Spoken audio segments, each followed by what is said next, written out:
கம்பர் வந்து என்ன சொல்றாங்கன்னா, என்ன புகழ்ந்து பாடுங்கன்னு சொல்லி அந்த தாசி பெண் சொல்றாங்க. அதுக்கு 1000 பொண்ணு வந்து நீங்க பரிசா கொடுக்கணும் அப்படின்னு சொல்லி ஒரு கேட்கிறாரு கம்பரு. அவங்க வந்து 500 பொண்ணு தான் எங்கிட்ட இருக்குதுன்னு சொல்றாங்க. அதை வாங்கிட்டு பாதி பாட்டு மட்டும் தான் நான் பாடுவேன். நான் 1000 பொண்ணு கேட்டேன், நீங்க 500 தான் கொடுத்துருக்கீங்க. அதனால பாதி பொண்ணு தான் பாதி பாட்டு தான் நான் பாடுவேன். நீங்களும் பாதி காசு தான் கொடுத்துருக்கீங்க அப்படின்னு சொல்லிட்டு 4 அடி பாட்டுல 2 அடி பாட்டை மட்டும் பாடுறாங்க. அதுக்கு மீதி இருந்த அந்த 2 வரி வந்து ஔவையார் பாடி முடிக்கிறாங்க. அதை பார்த்த உடனே கம்பருக்கு ஔவையார் மேல பொறாம வந்துருச்சு. எப்படியாவது ஔவையார் வந்து வாடி போடின்னு சொல்லிடணும்னு ஒரு எண்ணம் அவருக்கு வந்துருச்சு. அதனால ஒரு காலடி 4 இலை பந்தலடி அப்படி சொல்லி ஔவையார வந்து அவர் பேசுறாரு, பாடிடுறாரு. அதுக்கு விடையா வந்து இந்த அம்மாவும் ஆரையடா சொன்னாயடா அப்படி சொல்லி பாடி முடிச்சுட்டாங்க. அதாவது ஆரைக்கிரை அப்படின்னு சொல்லி விட, அதோட விடை. அதே மாதிரி இதுவும் அதேதான்.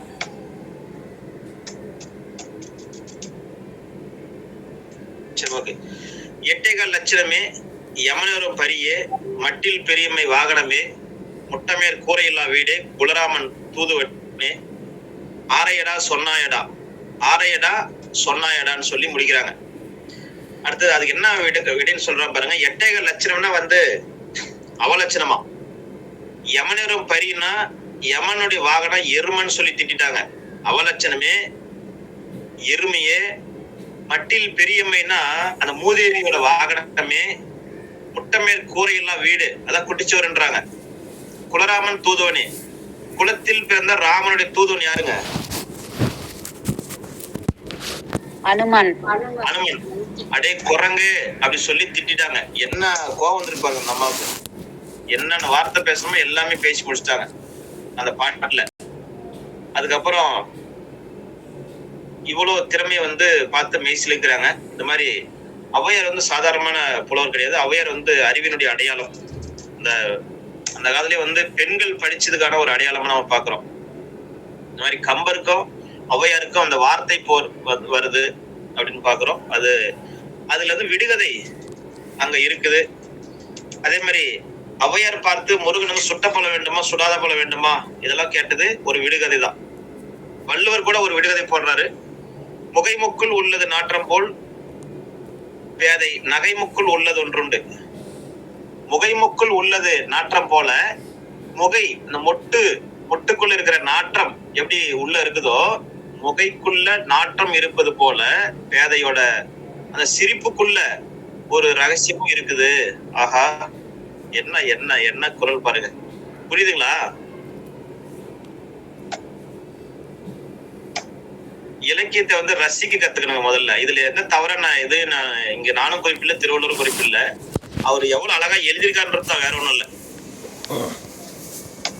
பாருங்க, இப்போ முகைமுக்குள், முகைனா மொட்டு, அந்த மொட்டுக்குள்ள இருக்கிற நாற்றம் மறைஞ்சிருக்கும்.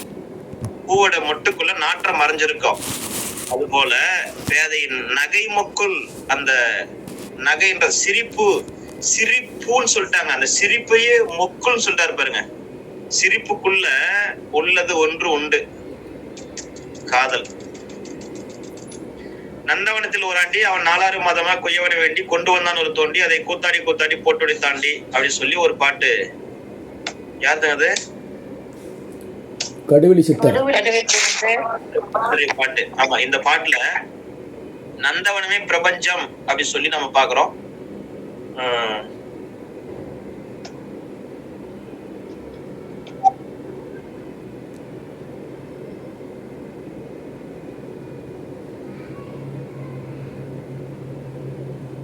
ஓகே,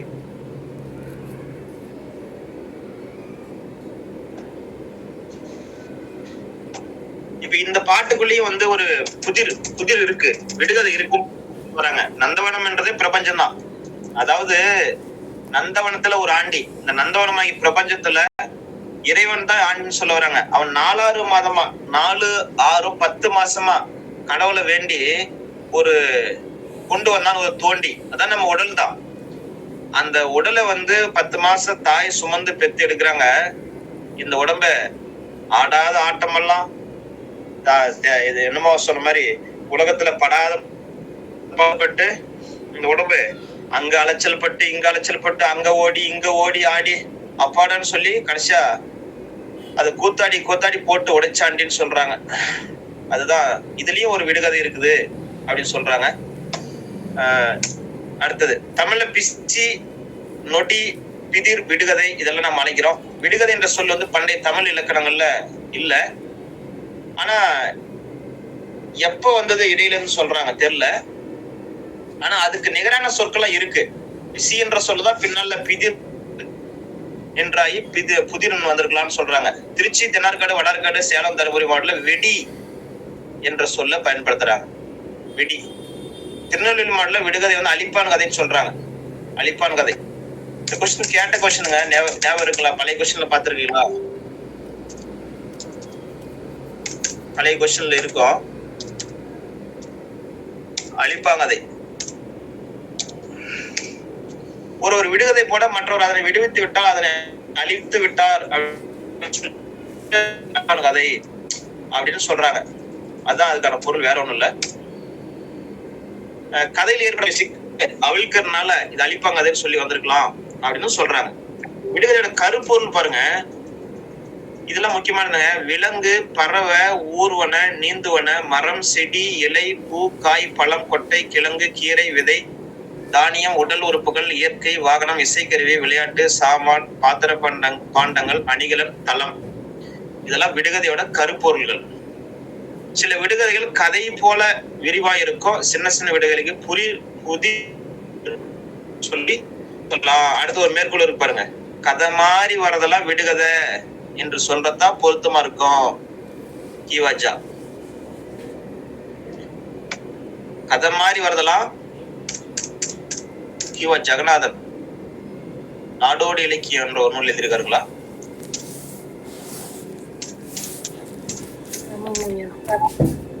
நாட்டுப்புற இல்ல, நாடோடி இலக்கியம்.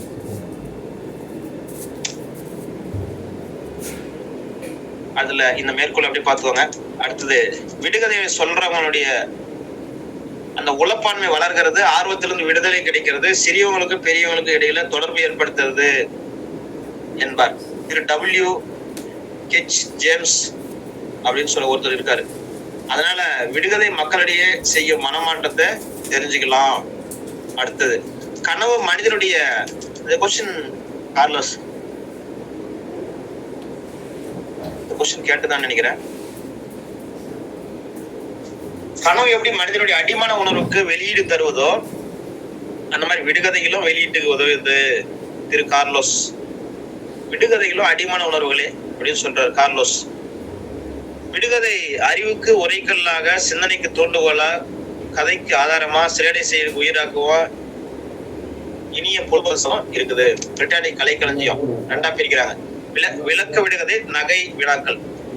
அடுத்தது, டாக்டர் சாவேசு அன்பு கருதி விடுகதை ரெண்டா பிரிக்கிறார். நாட்டுப்புற விடுகதை, இலக்கிய விடுகதை. அவரே பத்து விடுகதை, விடுகதை. நாட்டுப்புற திருவிழாக்கள் பாருங்க, தமிழ் வருட பிறப்பு அப்படி சொல்லி பார்க்கும்போது, தமிழ் வருட பிறப்பு சித்திரை முதல் நாள் தமிழ் வருட பிறப்பா கொண்டாடப்படுகிறது. சித்ரா பௌர்ணமி சித்திரை மாசம் கொண்டாடுவாங்க. இது சித்திரகுப்தனை வரைந்து அவனை வழிபடுவது வழக்கம். வைகாசி விசாகம் அப்படின்னா என்ன? அதான் பாருங்க, வைகாசி மாசம் பௌர்ணமி அன்னைக்கு முருகன் கோயில்ல விமர்சையா கொண்டாடப்படும். அதே மாதிரி புத்தர் பிறந்ததும் வைகாசி விசாகம் தான். இந்தியா முழுசும் வைகாசி விசாகம் புத்த பூர்ணிமான்னு சொல்லி கொண்டாடப்படுகிறது. இது முக்கியமானது. இதுதான் கொஸ்டினுங்க. இந்தியா முழுசும் புத்த பூர்ணிமான்னு சொல்லி கொண்டாடுறாங்க. அடுத்து ஆடி 18. இதெல்லாம் நாட்டுப்புற விழாக்கள். எல்லாமே பாத்துக்கோங்க. இது சப்ஜெக்ட் புக்ல தான் கொடுத்துருக்காங்க, முக்கியமான டெக்ஸ்ட் புக். இதெல்லாம் டாக்டர் சு சக்திவேல் அவங்களுடைய புத்தகம், சில புத்தகம் எல்லாம் கொடுத்துருக்காங்க. அதனால இதெல்லாம் படிச்சுக்கோங்க. அதுல இன்னும் கீழே வருது பாருங்க, ஆடி 18 பற்றி என்ன கேள்வி கேட்டுருவோம்னு நினைக்காதீங்க. எகிப்து நாட்டு நைல் நதி தீரத்துல நைல் நதி நிறைய கால்வாயில விடுவதை பெரிய விழாவா கொண்டாடுவாங்க. அந்த விழாவோடு ஆடி 18 ஒப்பிட்டு ஆராயிறாரு டாக்டர் கிருஷ்ணசாமி. இதான் நமக்கு பாயிண்ட்.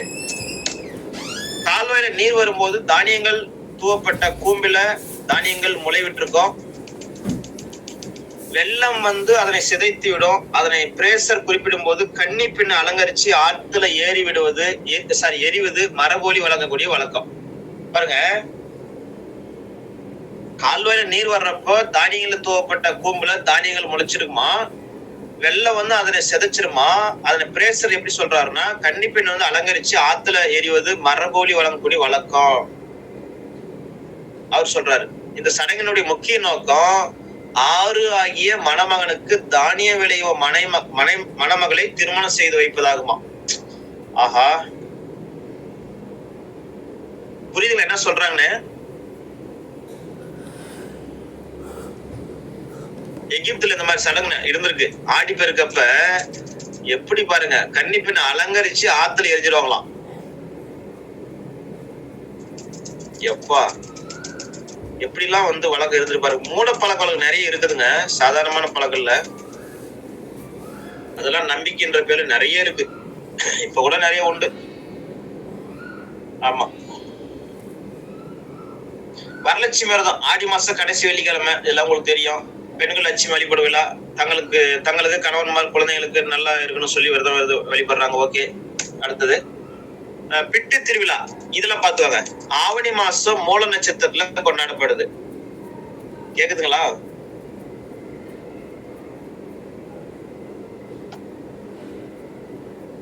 எல்லாரும் கேக்குதுங்களா? இதுல பாருங்க, பிட்டு திருவிழா ஆவணி மாசம் மூல நட்சத்திரத்துல கொண்டாடுறாங்க. இதான் பாயிண்ட், மெயின் பாயிண்ட். பிட்டு திருவிழா பத்தி நமக்கு ஒருத்தர் பக்தி லிங்கத்துல நாயன்மார் ஒருத்தர் சொல்றாரு. யாருங்க அது? யாரோட தொடர்புடையது பிட்டு திருவிழா? மாணிக்கவாசகர். ஆமா, அதுல இதை நினைவுபடுத்திவாங்க. பாருங்க, சிவபெருமான் பிட்டுக்கு மண் சுமந்த வரலாறு, வைகையில் வெள்ளத்தை தடுத்து நிறுத்தியதாக மக்களின் நம்பிக்கை இருக்குது. மதுரையில் இந்த விழா சிறப்பா கொண்டாடுறாங்க. விநாயகர் சதுர்த்தி ஆவணி மாசம் வளர்ப்பில சதுர்த்தி அன்னைக்கு கொண்டாடுறாங்க. அடுத்தது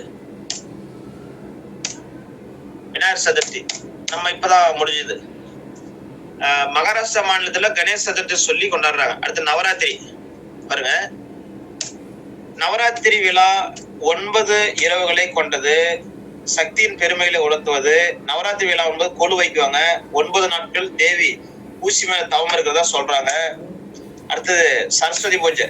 ஜஸ்ட் தெரிஞ்சுக்கோங்க, இது சப்ஜெக்ட் புக்ல கொடுத்த விஷயம் தான்.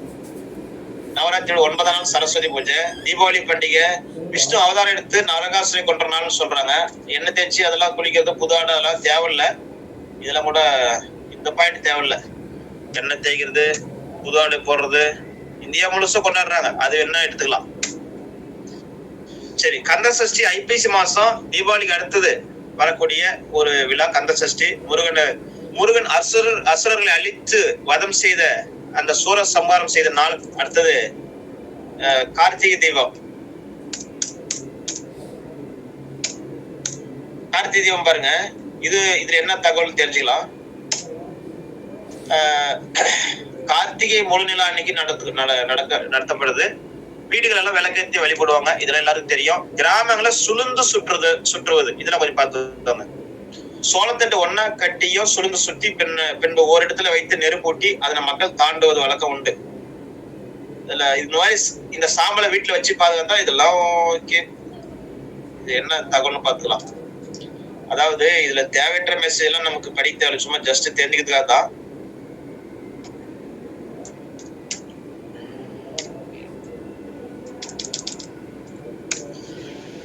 திருவண்ணாமலையில தீப திருவிழா வெகு விமர்சனம் இருக்கு. அது கீழே போயிட்டு பாருங்க. துபாய்ஸ் என்பவர் கார்த்திகை தீபத்தை தீப ஒளி என்றும், கார்த்திகை மாசத்துல நடைபெறும் என்றும், நெருப்பு கூறியது என்றும், உழவு தொழில் பார்ப்பது என்றும் சொல்றாரு. இது ஒரு பாயிண்ட். துபாய்ஸ் இது கொஞ்சம் பார்த்துவாங்க. இதே பத்தி வில்லியம் குரூக் என்ன சொல்லியிருக்காரு? ஹோலியும் தீபாவளியும் நெருப்புக்கும் விளக்குக்கும் மதிப்பு அளிக்கக்கூடிய தலைச்சிறந்த கொண்டாட்டங்கள் அப்படின்னு அவர் சொல்லு. இதுல பாயிண்ட்டுங்க, இதெல்லாம் முக்கியமான பாயிண்ட்.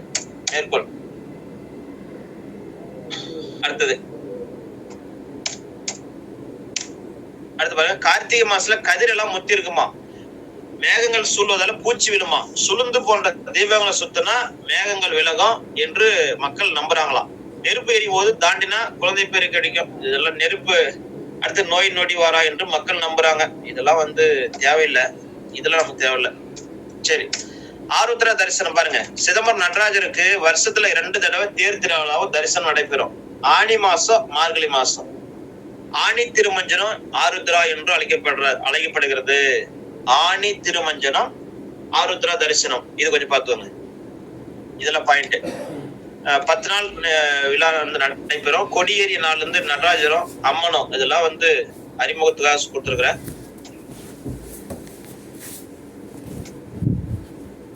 இதுல என்ன பாயிண்ட் மட்டும் பாத்துவாங்க. அந்த மேல இருக்கு பாருங்க, அது 2 தான் மெயின். அதாவது நடராஜருக்கு வருஷம் 2 முறை தேர் திருவிழா நடக்கும். ஆனி மாசமும் மார்கழி மாசமும் நடைபெறும். ஆனி திருமஞ்சனத்துக்கு பேர் தான் ஆருத்ரா தரிசனம். இதுதான் பாயிண்ட்டுங்க. அடுத்தது வைகுண்ட ஏகாதசி. மார்கழி மாசம் வளர்பிறை ஏகாதசி வைகுண்ட ஏகாதசின்னு சொல்றாங்க. அடுத்தது இதெல்லாம் விரதம் இருந்தா சொர்க்க பதவி கிடைக்கும். அதெல்லாம் தை மாசம் முழு நிலா கொண்டாடப்படுவது. வடலூர் வள்ளலார் ஆலயத்திலும் மிக சிறப்பா கொண்டாடப்படுது. பொங்கல் திருவிழா பத்தி நமக்கு என்ன தெரியணும் அப்படின்னா, இது அடிப்படை தான், பேசிக் தான். அதை அப்படியே பாத்துவாங்க. மார்கழி மாசத்துடைய கடைசி நாள் போகின்னு சொல்றோம். இந்திரனுக்கு போகின்னு ஒரு பேர் உண்டு. பழைய பொருளை வந்து நீக்கிட்டு புதிய பொருளால் வீட்டு அலங்காரம் செய்வாங்க. மகராசன் பொங்கல் வந்தால் பாருங்க, மகராசன் பொங்கல் வந்தால் வயிறு நிறைய சோறு தரலாம் என்பது நாட்டுப்பொருள் வழங்கக்கூடிய ஒரு பழமொழி. நூறுபா கூட ஒண்ணு சொல்லுவாங்கல்ல சார், இதுக்கு பழையன கழிதலும் புதியன புகுதலும் சொல்லிட்டு அது சொல்லலாமா? இதுக்கு ஒப்பிடலாமான்னு தெரியல, ஆனா அது சொல்லலாம். அது எந்த நோக்கத்துல சொன்னாங்கன்னா, அதாவது இலக்கணத்துல பழைய கருத்துக்களை எடுத்துட்டு பழைய கருத்துக்களுக்கு பதிலா புதிய கருத்துக்கள் வந்து காலத்துக்கு ஏற்ப மாற்றம் செஞ்சுக்கலாம் அப்படின்னு சொல்றதுதான் அதோட கருத்துங்க. ஆனா இங்க போகிக்கு அது பொருத்திக்கலாங்க. ஆனா அதோட கருத்து வந்து இலக்கணத்துல காலத்துக்கு ஏற்ப புதிய சொற்களை கொண்டு வரலாம்ன்றதான தவிர வேற ஒண்ணும் இல்ல. Okay madam. இதுல ஜஸ்ட் பேசிக் தான் கொடுத்துருக்காது, தெரிஞ்சுக்கோங்க. கீழே என்னன்னு பாருங்க. மாட்டு பொங்கலை காணும் பொங்கல் சொல்றோம். அடுத்தது அந்த காணும் பொங்கல் என்றோம், கன்னி பொங்கல் சொல்லி அழைக்கிறோம். இதெல்லாம் வந்து தெரியாத விஷயம் ஒண்ணும் இல்லைன்னு நினைக்கிறேன். இது ஏதாவது பாயிண்ட் தான் மட்டும் பாத்துவாங்க, ஜஸ்ட் அறிமுகத்துக்காக. அடுத்தது இதுல இருந்து கூட மேலோட்டம் ஒண்ணு கேட்டுருவாங்க, அதனால கொடுத்துருக்கேன். இதுல சப்ஜெக்ட் புக்கு தான். மாசி மாசம் மக நட்சத்திரம் அன்னைக்கு மாசி மக திருவிழா நடைபெறும். மக்கள் கடல் நீராடுவாங்க. இது பாருங்க. அடுத்தது 12 ஆண்டுக்கு ஒரு முறை கும்பகோணத்துல மாசி மக கொண்டாடப்படுகிறது. மகா சிவராத்திரி மாசி மாத அமாவாசை இரவு மகா சிவராத்திரி.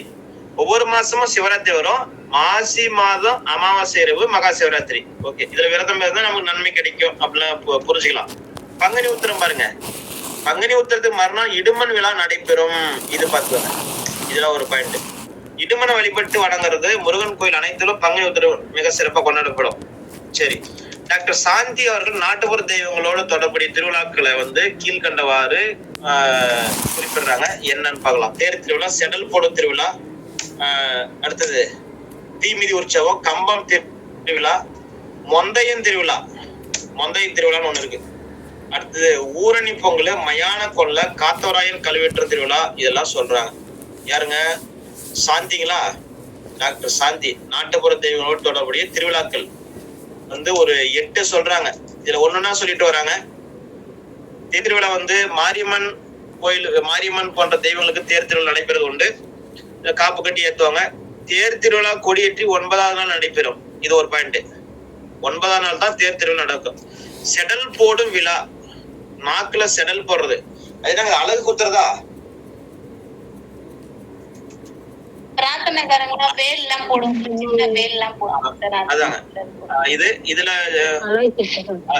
இதுல பாருங்க. குறிஞ்சிப்பாடி புற்றுமாரியம்மன் கோயில் மிக சிறப்பா கொண்டாடப்படுவது. தீமிதி உற்சவம் வந்து மாரியம்மன் மற்றும் காளியம்மனுக்கு எடுக்கிற விழா. கம்பம் திருவிழான்னு சொன்னா ஐயனாருக்கு எடுக்கிற விழா. இதெல்லாம் முக்கியமானதுங்க. கம்பம் திருவிழா ஐயனாருக்கு எடுக்கிற விழா. மொந்தையின் திருவிழா மதுரை மாவட்டம் ஆலவாய்நல்லூர்ல ஆடி மாசம் நடைபெறுமா. ஊரணி பொங்கல தை மாசம் ஆடி மாசம் ஐயனாருக்கு செய்யும் விழா.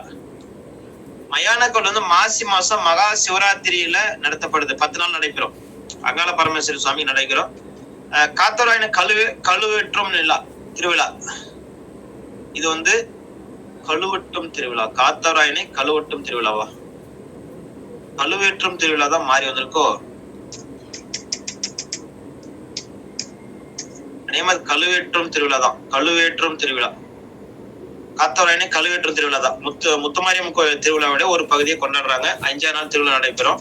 சந்தைன்னு பார்த்தா திருவண்ணாமலை தீபத்துல நடக்கிற அந்த கார்த்திகை தீபத்தப்ப நடக்கிற சந்தை, மதுரை மாவட்டம் வீரபாண்டி மாரியம்மன் கோயில்ல நடக்கிற சந்தை, இதெல்லாம் பிரபலமானது.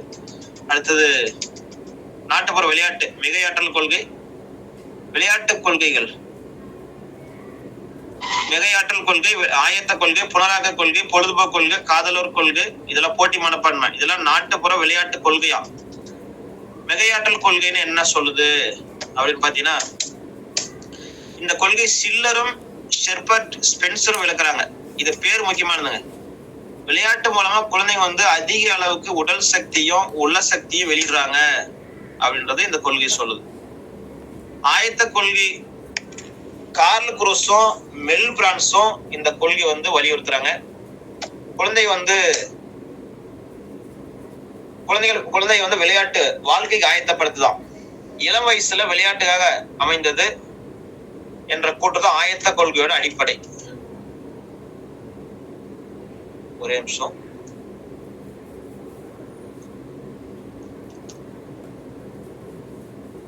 இங்க ஒரு பாயிண்ட் ஆயத்த கொள்கைன்னு வரணுங்க. ஒரு பாருங்க, அது ஒரு ஸ்டெப் அடிக்கிறேன், இப்ப புரியும். ஆயத்த கொள்கை வந்து கார்ல் குரோஸும் மெல் பிரான்ஸும். மிகையாற்றல் கொள்கை என்ன சொல்லுதுன்னா, ஷில்லரும் ஷெர்பர்ட் ஸ்பென்சரும் விளக்குறாங்க. அதே மாதிரி இந்த கொள்கை மூலமா என்ன சொல்ல வராங்கன்னா, குழந்தைங்க அதாவது விளையாட்டு மூலமாக அதிக உடல் சக்தியும் உள சக்தியும் வெளியிடுறாங்க. அவ்வளவுதான். மிகையான ஆற்றலை எப்ப வெளியிடுறாங்கன்னா விளையாடும் போது வெளியிடுறாங்க. ஆயத்த கொள்கைன்னு என்ன சொல்லுது, குழந்தைங்க வந்து விளையாட்டு தான் வாழ்க்கைக்கு ஆயத்தப்படுத்துகிறது, விளையாட்டு தான் அவன் வாழ்க்கைக்கு ஆயத்தப்படுத்துது அப்படின்றதுதான் இந்த கொள்கை. அவ்வளவுதான்.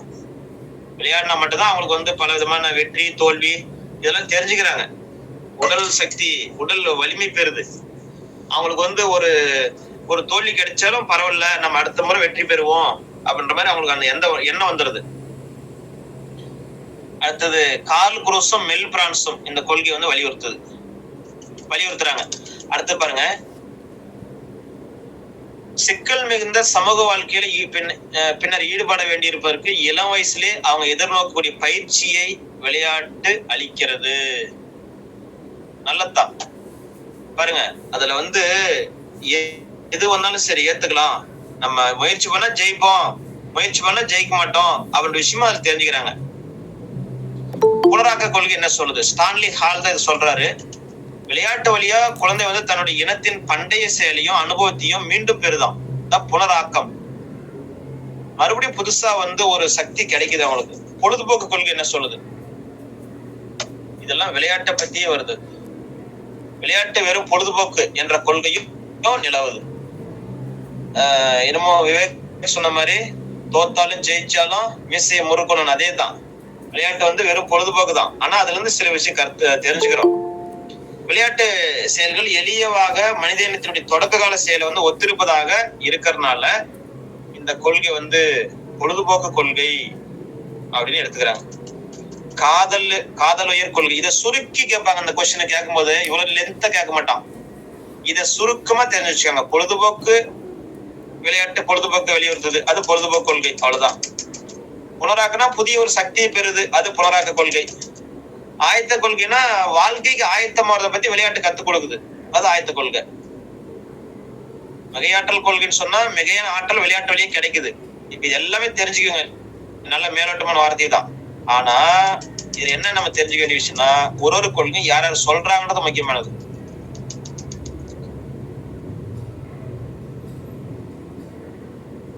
அடுத்தது இந்த காதல் உயர் கொள்கைன்னு ஒண்ணு இருக்கு.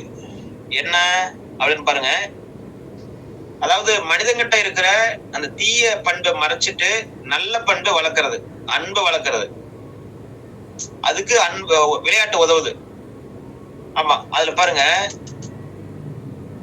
நாட்டுப்புற விளையாட்டு அடிப்படையில பால் வயது அடிப்படையில சிறுவர் விளையாட்டு, சிறுமியர் விளையாட்டு, சிறுவர் சிறுமியர் விளையாட்டு, ஆடவர் விளையாட்டு, மகளிர் விளையாட்டுன்னு சொல்லி பிரிக்கலாமா? சரி, சிறுவர் விளையாட்டு என்னன்னு இருக்கு? கால் தூக்கி கணக்கு பிள்ளை, ஆவியம், பம்பர விளையாட்டு, தவிட்டு குஞ்சு, கிளித்தட்டு, தெல்லு, கிந்தா, சைக்கிள் கிந்தா, ஆயிரக்கிந்தா, உப்பு விளையாட்டு, கள்ளம் போலீஸு, அடுத்தது கோழி, கால் தாண்டி, வண்ணாம்பதி, இதெல்லாம் சொல்றோம். 15 கிட்டி புல்லு, 16 மந்தி ஓடுதல், பந்து விளையாட்டு, மாக்கொலக்கட்டை, ஒச்சியந்தான், தலைவனை கண்டுபிடிக்கிறது, உருண்டை திரண்ட விளையாட்டு, மாட்டுக்கால் தெரி விளையாட்டு, சைக்கிள் விளையாட்டு, இப்ப தேர் சப்பர விளையாட்டு. இது எதுக்குன்னா சிறுவர் விளையாட்டுன்னு சொல்ல வராங்க. அந்த டாபிக் தெரிஞ்சுக்கிட்டு அதுக்கு மாதிரி இதை வந்து கொஞ்சம் திரும்ப படிங்க, நினைவுக்கு வந்துடும். சரி, சைக்கிள் விளையாட்டு, தேர் அல்ல சப்பர விளையாட்டு, மாட்டு விளையாட்டு, குருட்டு போக்கு விளையாட்டு, ஐஸ் பால் ரெடி விளையாட்டு, கல்லெடுக்க விளையாட்டு, காற்றாடி, சூடி சுப்பி, ஒத்தையா ரெட்டையா, தை தக்கா தை, வட்டத்திரி. இதுல ஒரு உதாரணத்துக்கு இந்த வட்டத்திரின்றது சிறுவர் விளையாட்டா என்ன அது அப்படின்ற மாதிரி கேட்க வச்சுக்கோங்களேன். இருக்கு பாருங்க, சிறுவர் விளையாட்டு, சிறுமியர் விளையாட்டு, பசங்க விளையாட்டா பொண்ணு விளையாட்டா இங்க இருக்கு. இது ஃபுல்லா பசங்க விளையாட்டு. இப்படிதாங்க கேட்பான், வேற ஒண்ணு கேட்க போற. கிட்டி புல்ன்றது பசங்க. கிட்டி புல் என்னங்க அது? அந்த என்னது சொல்லுவோம் இல்லைங்கய்யா, கோட்டி புல். கோட்டி, ஓகே ஓகே, அதுதான் கிட்டி புல் விளையாட்டு சொல்றாங்க. ஓகே, ஆஷா மேடம் நீங்க தானே? ஆமாங்கய்யா. உங்க ஊர் பக்கமும் இந்த பாஸ் இருக்குங்களா? விளையாட்டு எல்லாம் விளையாடுவாங்கய்யா, விளையாடி இருக்கேன் நானே. ஓ, என்ன ஊருங்க உங்களுது? சின்ன வயசுல விளையாடி இருக்கேன் ஐயா, ஒரு 6th 7th படிக்கும். கோட்டி இந்த வார்த்தை ஊர் பக்கம் இருக்கு. என்ன பக்கம் உங்களுக்கு? மரக்காணமா? ஆமாங்க சார். ஓகே, பரவாயில்ல, பரவாயில்லவே இந்த பாஷை இருக்குது. இந்த பக்கம் தருமபுரியில இப்ப உண்டுங்க. அதுல வட்டத்திரி. இப்போ இதுல என்ன கொஸ்டின் கேட்பான்னா, இந்த பேரவே கேட்டுருவான், இது பசங்க விளையாட்டா பொண்ணு விளையாட்டா, அவ்வளவுதாங்க, வேற ஒண்ணும் இல்ல. இது அதுதான் கொடுத்துருக்க, அப்படிதாங்க கேட்பான். இதுல கேட்டாங்க, வேற ஒண்ணும் கேட்க போறது இல்ல. தையத்தக்கா தைய, வட்டத்தெரின்னு ஒண்ணு இருக்கு, எலியும் பூனையும், குண்டு விளையாட்டு, ஆடு ஓனாய் விளையாட்டு, சக்கரை விளையாட்டு, ஆனை தெரி, பூனை தெரி, காட்டு கண்ணாமூச்சி. இப்ப பாருங்க, பொண்ணு விளையாட்டு, பூப்பறிக்க வர்றோம், விளையாட்டு, கும்புருஷம் பெயர் என்ன, பூச்சொல்லி விளையாட்டு, ஒருபத்தி இருபத்தி. இந்த ஒருபத்தி இருபத்தி பசங்க வந்துச்சுங்களா?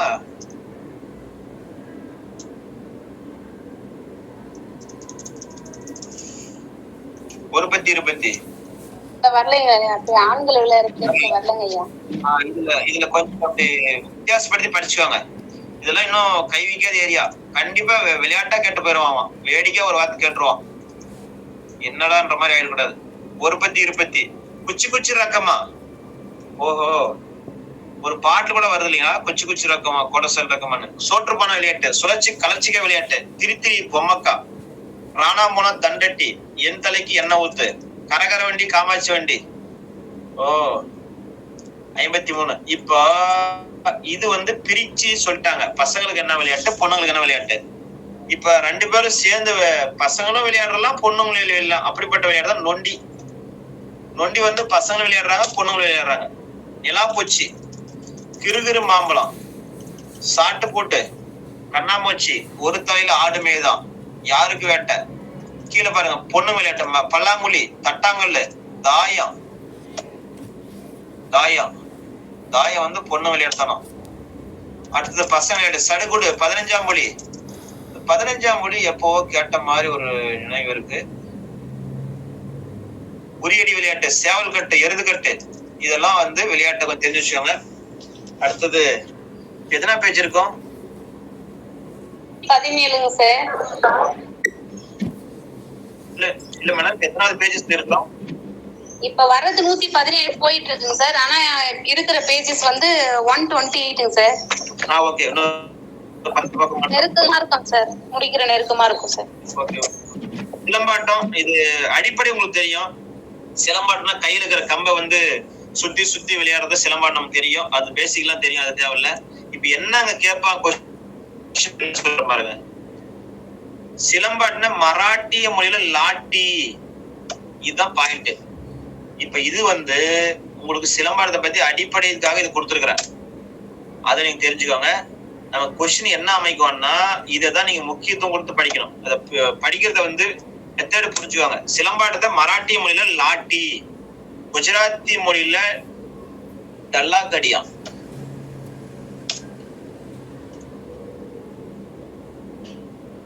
இத ஒன் பை ஒன்னா கொடுத்துடலாம். குஜராத் மொழியில டல்லாக்கடி, வங்க மொழியில லாடி கீலா, லாடி கீலா. அடுத்தது தெலுங்கு மொழியில கரடி ஆட்டம், தெலுங்கு மொழியில கரடி ஆட்டம்.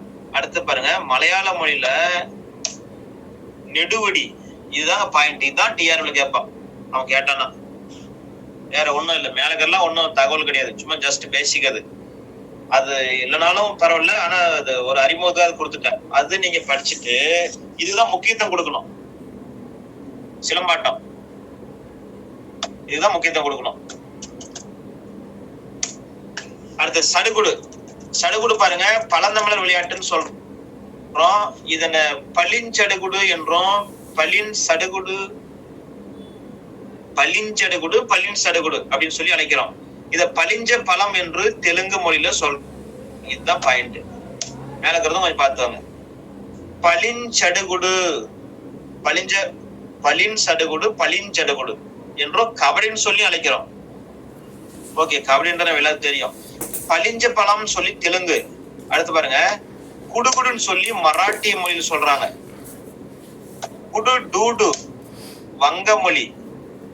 இந்த விளையாட்டை பத்தி நவரஜ் செல்லையா என்ன சொல்றாருன்னா, பழந்தமிழருடைய நிறைகளை வந்து கவர்வது, அதான் வெச்சி போர், கவர்ந்த நிறைகளை மீட்பது, இந்த செயல் இருந்துதான். இதன் அடிப்படையில் தான் போர் இருந்ததாம். போர் வந்து வெற்றி கெட்ட குடுப்பை அல்லது குடுப்பை என்ற பறையால ஒலி எழுப்பி காளியை வழிபட்டுக்கிறாங்க. போர்ல வந்து செயல்பாடு இருக்கிறதுனால, போரின் செயல்பாடு விளையாட்டுல இருக்கிறதுனால பளிஞ்சடுகுடு அப்படின்னு மாறி வந்திருக்கலாம்னு சொல்றாங்க. பளிஞ்சடுகுடு என்ற சொல்லு மூச்சு அடக்குவதற்காக பயன்படுத்தப்பட்ட வார்த்தையா பளிஞ்சடுகுடு. இதெல்லாம் இருக்கு. ஓகே, இதெல்லாம் ஜஸ்ட். அடுத்து பாருங்க, 15ஆம் புலி அப்படின்னா என்ன? இந்த விளையாட்டை 15ஆம் புலி அல்லது ஆடு புலி ஆட்டம்னு சொல்றாங்க. இருவர் வந்து பங்கு கொள்ளும் இந்த ஆட்டத்துல ஒருத்தர் ஆடா இருப்பாங்களாம். 15 காய்களையும் மற்றொருவர் 3 காய்களையும் வச்சு விளையாடுவாங்க. அடுத்தது ஆடா இருக்கிறவங்க பாருங்க, காய்களை வச்சுக்கிட்டே போகணும். புலியா இருக்கிறவங்க காய்களை இருக்கணும். காய்களை வைக்கிற இடத்துல ஒரு புள்ளி தள்ளி காய் இல்லைன்னா அந்த காய் வெட்டலாம். என்ன ஆடு புலி ஆட்டம் தானுங்க, எல்லாரும் சில பேர் தெரியும். ஆடு புலி ஆட்டெல்லாம் ஆடி இருப்பீங்க. அதுதான் சார் இதுல வரும். எது மேடம்? 8 கொட்டு சொல்லுவாங்கல்ல, அது என்ன வழக்கம் இருக்கா? இந்த புளியங்கொட்டையில வந்து பாதி வந்து தேய்ச்சிட்டு வெள்ளை அந்த அதுதானே சார். அதுல பாருங்க, 15ஆம் புலின்னு சொல்றது ஆடு புலி ஆட்டம். இது ஃபர்ஸ்ட் பேசிக் தெரிஞ்சுக்காங்க. 15ஆம் புலின்னு சொல்றது ஆடு புலி ஆட்டத்தோட இன்னொரு பேரு. அடுத்தது கீழே அந்த காய் வைக்கிறது, நவத்துறது, அதெல்லாம் கொஞ்சம் தெரிஞ்சுக்கோங்க.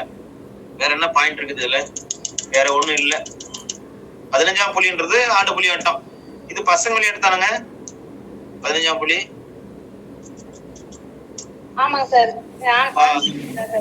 விளையாட்டு தான் இதுதான். அடுத்து தாயம் சொன்னா பெண்களும் விளையாட்டுன்னு தெரியும். அது தாயக்கட்டை, உருட்டுக்கட்டை இதெல்லாம் இருக்குது. அதுல 4 கட்ட தாயம், 8 கட்ட தாயம், 10 கட்ட தாயம் சொல்லி பல வகை இருக்கு. குறைஞ்ச 2 பேர் வந்து இதுல ஆடுவாங்க. ஓகே, பல்லாங்குழி என்பது தமிழ் பேரகராதி 14 குழின்னு சொல்லி அழைக்குது. இது கேட்ட கொஸ்டினுங்க. பண்ணை குழின்னு சொல்லி பிரிக்கிறாரு தேவநேய பாவலர். அதாவது மொழிநாயர் தேவநேய பாவலர் வந்து பண்ணை குழின்னு சொல்லி பிரிக்கிறாரு. நவராஜ் செல்லைய வந்து பல் அம் குழின்னு சொல்லி பிரிக்கிறாரு. இந்த 14 குழின்றது கேட்ட கொஸ்டினுங்க, பழைய கொஸ்டின் இருக்கு. அடுத்தது தமிழ் பேரகராதி வந்து 14 குழின்னு சொல்லி அழைக்குது. இதை ஒரு முறை பிராக்கெட் பண்ணி கொடுத்துட்றேன். அதாவது டிஆர்பி இந்த 14 குழி பழைய கொஸ்டின் இருக்கு.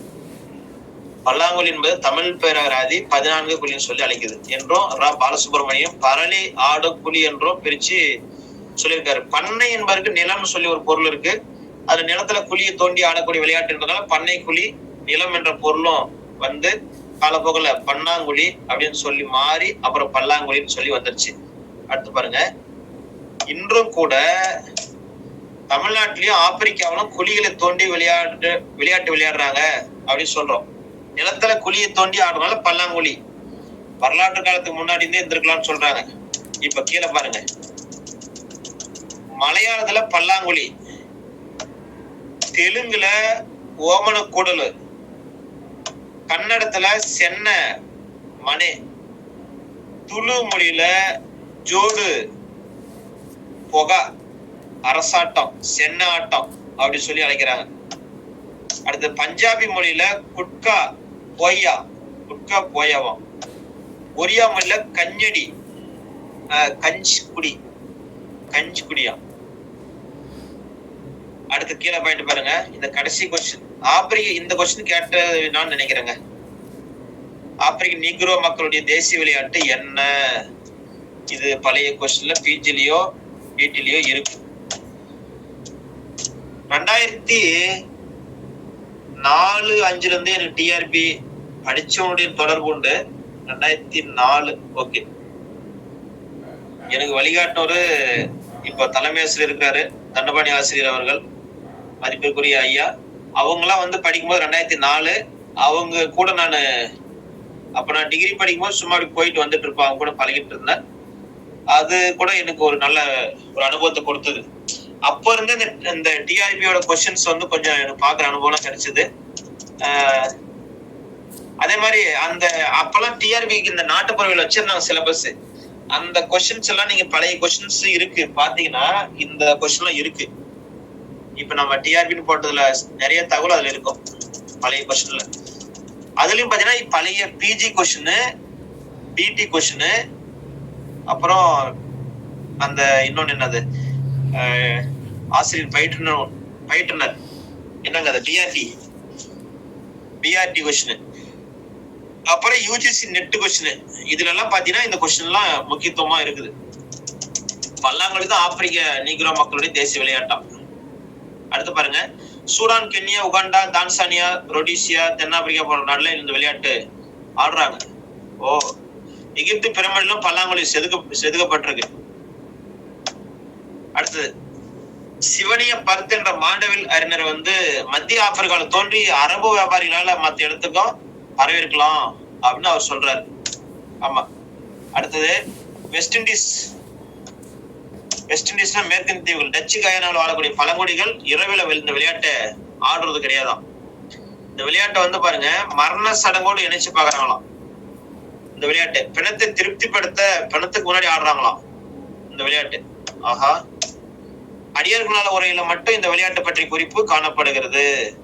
ரைட். இதெல்லாம் கொஞ்சம் பல்லாங்குழியை பத்தி தகவல் நிறைய நமக்கு தெரிஞ்சு வாய்ப்பு இருக்கு, நிறைய கொடுத்துருக்காங்க. தட்டாங்கல், கல்ல மேல தூக்கி போட்டு ஆடுறது. தட்டாங்கல் பழக்கம் எல்லா பக்கம் உண்டு தானுங்க மேடம்? நீலகிரியில உண்டுங்களா மேடம்? உண்டு சார், உண்டு. சரி பரவாயில்ல, எல்லா பக்கமும் இருக்கு. இந்த இலக்கியத்துல காணப்படும் கலங்காடுதலுக்கும் இதற்கும் தொடர்பு உண்டு. கலங்காடுதல், கலங்கு அம்மானை நம்ம கேள்விப்பட்டிருப்போமே, எங்க வருதுங்க? சார் இந்த இது தட்டாங்கல் அப்படின்னா கோல் வச்சு ஆடிட்டே போய் கல்லுல வச்சிருக்கோமே அது அந்த மாதிரிங்களா? கல்ல மேல தூக்கி போட்டு ஆடுறது எங்க பக்கத்துல உண்டு. நாங்க எங்க பக்கத்துல எப்படி விளையாடுனா கோல் வச்சு அத ஒருத்தவங்களுடைய கோலை போட்டு தூக்கி போட்டுனே போயிட்டு கல்லுல வச்சு அவுட் இல்ல, கல்லுல வைக்கலாம் அவுட், அந்த மாதிரி விளையாடுவோம் சார். அது கோல் ஆட்டம்னு சொல்லுவோம். அது வேற பேர் என்னது?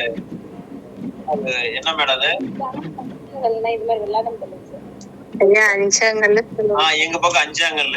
அப்படி போடுங்க. பந்தங்கள்னா 5 கல்லு வச்சுட்டு உட்கார்ந்துட்டு ஆடுறது இல்லையா? அதேதான் இது. அது இருக்கு. நான் சொல்றது குச்சி வச்சு தள்ளிட்டே போய் விளையாடுவோம். ஆனா கல்லு தூக்கி போட்டு கல்லுக்கு தாவர விளையாட்டு சொல்றீங்களா அது? ஆமாங்க சார். அது வந்து வேறங்க. அது என்ன சொல்லுவோம் எங்க பக்கம்னா, என்னமோ உயிர் கொடுக்கிற விளையாட்டா என்னமோன்னு சொல்லுவாங்க. எனக்கு அது கொஞ்சம் சரியா அடையாளம் வரல. ஆனா விளையாடி இருக்கிறோம், அது பேர் தெரியல, வேற ஒண்ணும் இல்ல. உயிர் கொடுக்கறாட்னா கொக்கோல தான் உயிர் கொடுப்போம். இது ஏதோ அடிக்கிறதா என்னவோ, அது விளையாடுறது உண்டு, அதுக்கு பேர் மட்டும் தெரியலைங்க. சரிங்க, இந்த கண்ணாமூச்சி ஒண்ணு இருக்கு. கண்ணாமூச்சி எல்லாரும் தெரியும். இதுல என்ன தெரிஞ்சுக்கிறது ஒண்ணும் இல்ல. இப்போ இது என்ன எப்படி கேட்பான்னா, இது ஆண்கள் விளையாட்டா பெண்கள் விளையாட்டா இப்படி கேட்பான். இதுல பாயிண்ட்னு சொல்லி விலகி போயிடாதீங்க. இது பெண்கள் விளையாட்டா ஆண்கள் விளையாட்டா அது மேலே சொல்லிட்டுங்களோ, அதை பார்த்துக்கோங்க. அடுத்தது நொண்டி விளையாட்டு. எல்லாருக்கும் நொண்டி பத்தி ஒன்றும் பிரச்சனை இல்லை, அதெல்லாம் தெரியும். ஆனா இது ஆண்கள் விளையாட்டா பெண்கள் விளையாட்டா அது தெரிஞ்சுக்கோங்க. கிட்டிப்புல். கிட்டிப்புல்னா நமக்கு நீலக்குச்சி கிட்டி, இந்த என்ன சொல்லுவாங்க அது பேரு, இப்பதான் சொன்னாங்க. கிட்டி புல்லு, கோட்டி புல் சார். பெரிய குச்சி ஒண்ணு வச்சு பல்ல வச்சு தள்ளி விடுவோம் சார். ஆமாங்க. பம்பரம், இவ பம்பராட்டம். ஓகே, இதெல்லாம் தெரிஞ்சுக்கோங்க. குண்டு விளையாட்டு, அதுல குண்டு கோழி விளையாட்டு சொல்றோம். ஓகே, இதெல்லாம் ஆண்கள் விளையாட்ட பெண்களை மட்டும் தெரிஞ்சுக்கோங்க. ஒத்தை அரட்டையா விளையாட்டு கிராமத்துல எல்லா இடத்துலயும் ஆடுறது உண்டு. ஓகே, பட்டம் விடுறது எல்லாருக்கிட்டையும் உண்டு. கரகர வண்டி, யார் கடைசி வர சிறுமிருகம் பல நின்றுகிட்டே சுத்திக்கிட்டு இருப்பாங்களாம், யார் கடைசி வரை சுத்துறாங்களோ அவங்க தான் ஜெயிச்சவங்க. கரகர வண்டி, காமாட்சி வண்டின்னு சொல்லி பாட்டுலாம் கேள்விப்பட்டிருப்போம். கிளித்தட்டு. ஓகே, கிந்தாம், 5ஆம் கிந்தாம். இந்த விளையாட்டுல என்ன இருக்கு பாத்துருவோம். இது கொஞ்சம் பாத்துவாங்க, தகவல் இருக்கு. அதாவது 4 பேர் விளையாடலாம். எதிர்த்தரப்புல 4 பேரு. ஒட்டாஞ்சல்லியை ஒவ்வொரு கட்டத்திலயும் போட்டு அதை மிதிச்சு வெளியே காலால் மிதிக்கணும். 5ஆம் கட்டத்துல போட்டு இந்த மாதிரி செய்யணும். ஓகே, இதெல்லாம் பாயிண்ட் கிடையாது.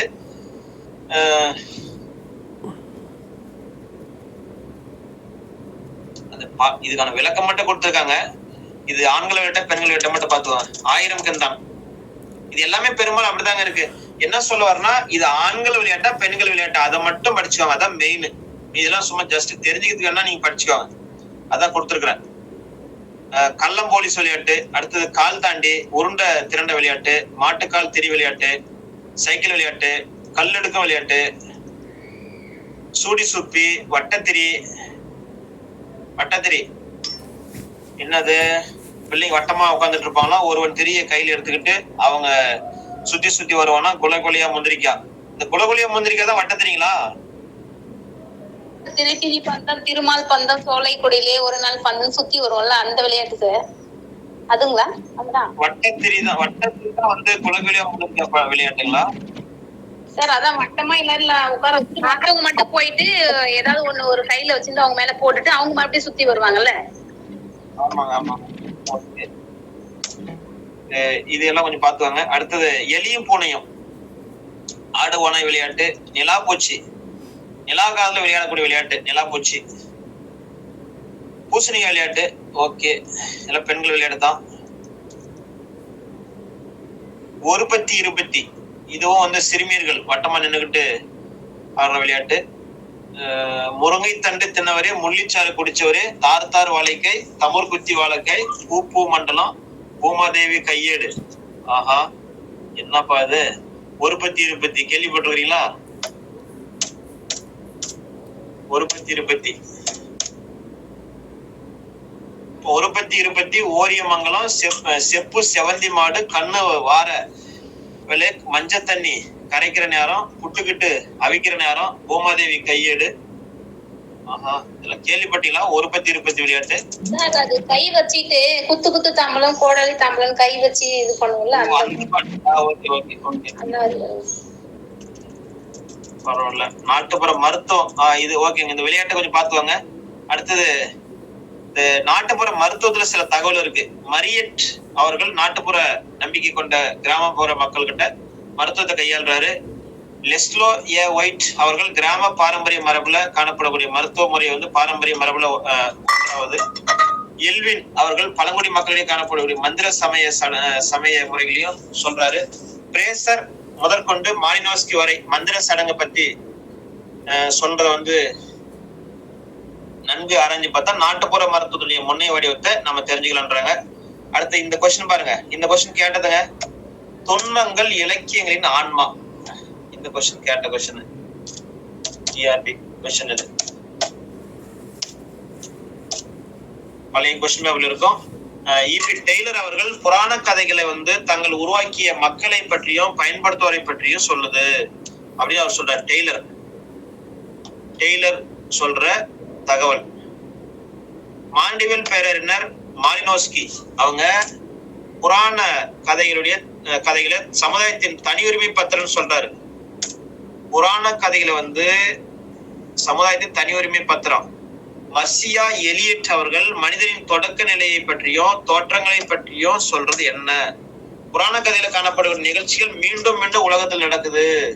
லெவிஸ்ட்ராஸ் அவங்க புராண கதைகளை அமைப்பு மனித மனத்துடைய ஆழத்திலிருந்து வந்ததுன்னு சொல்றாரு. பிரெட் குலோத்தி என்பவங்க புராண கதைகளை வாய்ப்பாட்டு முறையில் அமைந்த உண்மை கதைன்னு சொல்றாரு. எல்லாம் மேற்கோள் ரொம்ப முக்கியமானதுங்க. போவாஸ் புராண உலகத்துல கலைக்கப்படுவதற்காகவே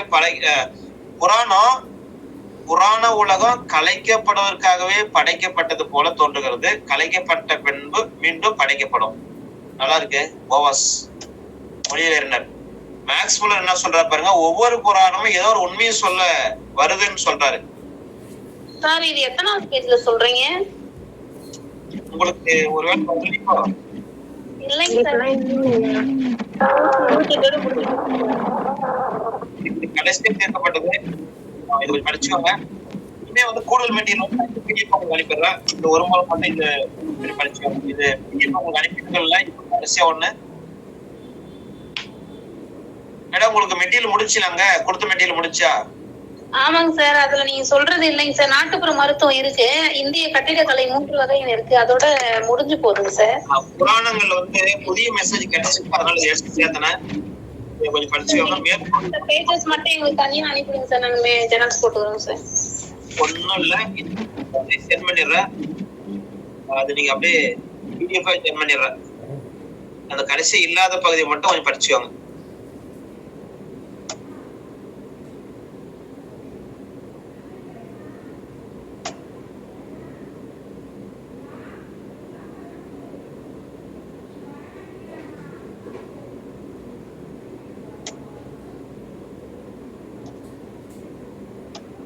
ஓகே, இதுல பாருங்க ஆலன் டாண்டிஸ் என்ன சொல்றாரு. ஆலன் டாண்டிஸ் இந்த மார்க்ஸ் முல்லர் அவர்கள் ஒவ்வொரு புராணமும் ஏதோ ஒரு உண்மையை சொல்ல வருது.